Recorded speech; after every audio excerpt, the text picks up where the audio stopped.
Question.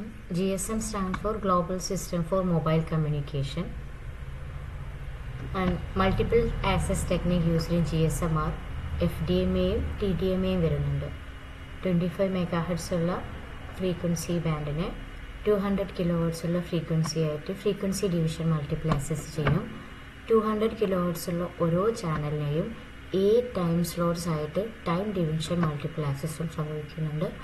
അതുകൊണ്ട് combined effect ആണ് GSMൽ വരുന്നത്. ഇനി frequency band used in GSM നമ്മൾ 900 MHz എഴുതാൻ സാധ്യതയുണ്ട്. 900 MHz GSMലെ ഫ്രീക്വൻസി ബാൻഡ് തന്നെയാണ്.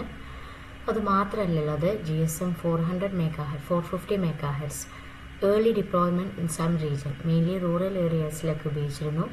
പിന്നെ 900 MHz ആണ് സ്റ്റാൻഡേർഡ് ഒറിജിനൽ GSM ബാൻഡ് എന്ന് പറയുന്നത് 900 MHz ആണ്. ചോദിച്ചിരുന്ന ക്വസ്റ്റ്യന് ഏതൊക്കെയാണെന്നാണ്. അപ്പോൾ എല്ലാം വരുന്നുണ്ട് എന്നതാണ് ശ്രദ്ധിക്കേണ്ടത്.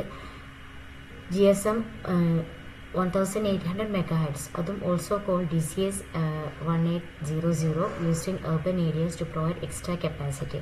So frequency band mainly used എന്നൊക്കെ ചോദിച്ചു കഴിഞ്ഞാൽ 900 MHz ആണ്.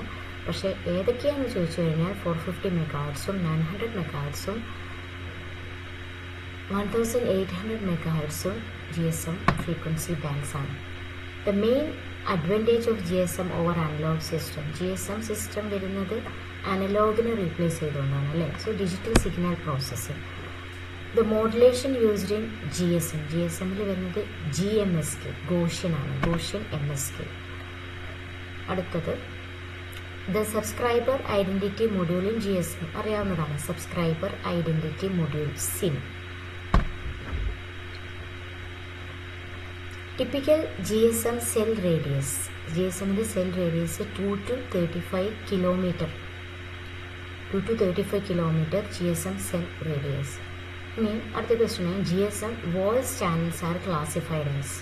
ശ്രദ്ധിക്കണം, GSM വോയിസ് എന്ന് പറഞ്ഞു കഴിഞ്ഞാൽ വോയിസിൽ വരുന്നത് ട്രാഫിക് ചാനലാണ് വോയിസിനെ ക്യാരി ചെയ്യുന്നത്. ഇവിടെ വോയിസ് ചാനൽസ് എന്ന് ഉദ്ദേശിച്ചു കഴിഞ്ഞാൽ GSM ചാനൽസ് ആണ് അവിടെ ഉദ്ദേശിക്കുന്നത്. GSM വോയിസ് ചാനൽസ് എന്ന് പറഞ്ഞു കഴിഞ്ഞാൽ GSM ചാനൽസ് എങ്ങനെ ക്ലാസിഫൈ ചെയ്തു എന്നാണ് ചോദ്യം. GSM വോയിസ് എങ്ങനെയാണ് ക്യാരി ചെയ്യുന്നതെന്ന് ചോദിച്ചാൽ ട്രാഫിക് ചാനൽ മാത്രമാണ്. ഓൺലി ട്രാഫിക് ചാനൽസ് അതായിരിക്കും answer. Question is GSM voice channel. GSM channels are classified as both traffic and control channel. First ആൻസറാണ് ശരി. ശ്രദ്ധിക്കണം കേട്ടോ, ക്വസ്റ്റ്യൻ അനുസരിച്ചിട്ട് വേണം ആൻസർ ചെയ്യാൻ. അടുത്തത് GSM TDMA ഫ്രെയിം 4.6 millisecond. ഒരു GSM TDMA ഫ്രെയിം എന്ന് പറയുന്നത് 4.6 millisecond ആണ്. Number of time slots in GSM TDMA frame എങ്ങനെയാണ്? ഓരോ 200 kHz ഉള്ള ചാനലിനെയും 8 ടൈം സ്ലോട്ട്സ് ആയിട്ടാണ് ഡിവൈഡ് ചെയ്തിരിക്കുന്നത്. പേർപ്പസ് ഓഫ് സിം കാർഡ് എന്താണ്? Subscriber identity module. എന്താണ്? Identify subscriber.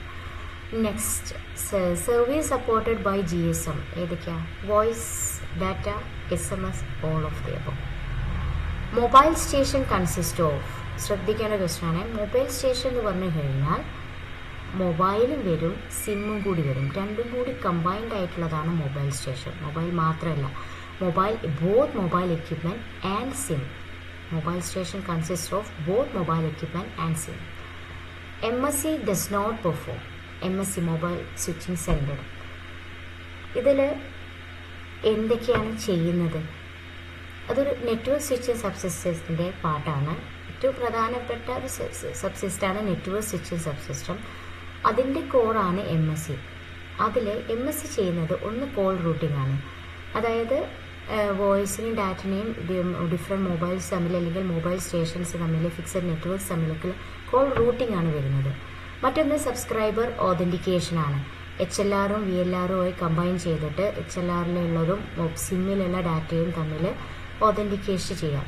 അത് ചെയ്യുന്നത് ആരാണ്? MSC ആണ്.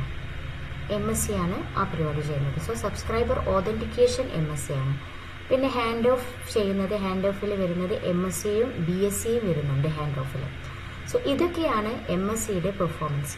ഫ്രീക്വൻസി ഹോപ്പിംഗ് MSC ചെയ്യുന്നില്ല. ഫ്രീക്വൻസി അറേഞ്ച്മെൻറ്റ്സ് ഒക്കെ വരുന്നത് റേഡിയോ സബ് സിസ്റ്റത്തിൻ്റെ ഭാഗമാണ്. റേഡിയോ സബ് സിസ്റ്റം കൈകാര്യം ചെയ്യുന്നത് BSS ആണ്. ഓക്കെ, BSS ആണ്. So MSC can only handle call switching, mobility management, authentication. nor radio signal manipulation like frequency hopping. അടുത്തത്